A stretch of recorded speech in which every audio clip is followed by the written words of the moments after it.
กับทักทายสบายดีเด้อพี่น้องเด้อเนาะสบายดีพ่อแม่พี่น้อง FC เบิดสุขุสุคนพี่น้องเอ้ยเนาะเอาพี่น้องเนาะตอนเช้าๆพี่น้องเอ้ยเนาะกลับมาดำให้ดำนาคือเก่าพี่น้องเอ้ยเนาะยังบ่แล้วพี่น้องเอ้ยเนาะเพราะว่าดินมันอ่าแข็งพี่น้องเนาะดินมันแข็งมันเหนียว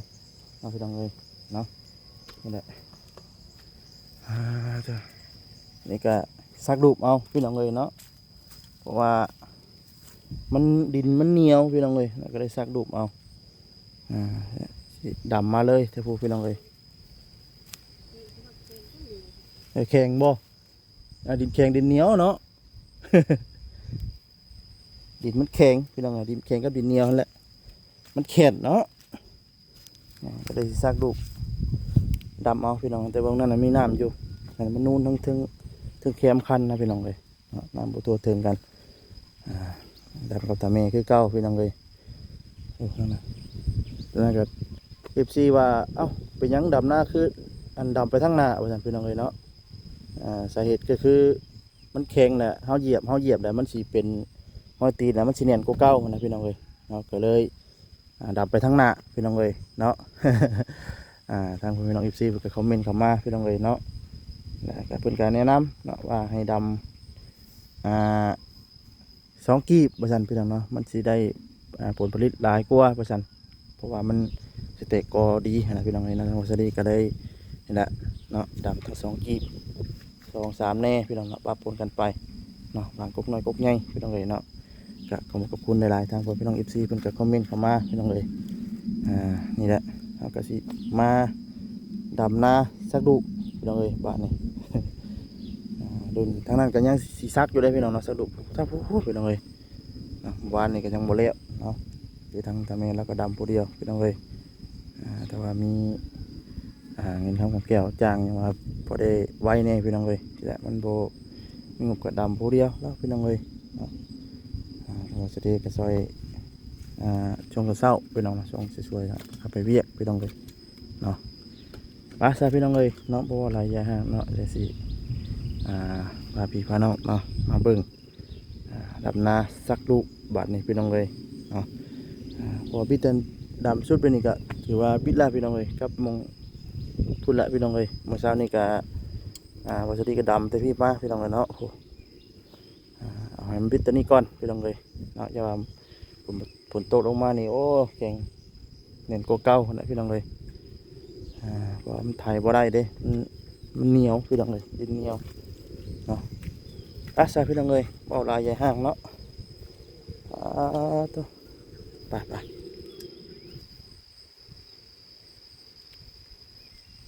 พี่น้องเลยเนาะดำให้ดำหน้าก่อนบานนี่พี่น้องเลยอันนี้ก็สีดำมาข้างหน้าที่กันนะพี่น้องทั้งหมดเหยียบกัน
ไม้พี่น้องเพราะว่ามันเริ่มหน่อย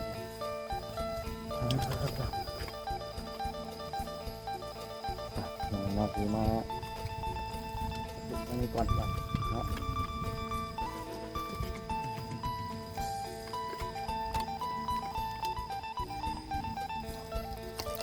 ตัดขึ้นเลย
ยังบ่หลายหน่อยเนาะตัวโอ้มันจะไม่เราลำมั้งนะว่าอีกบาทหนึงพี่น้องเนาะ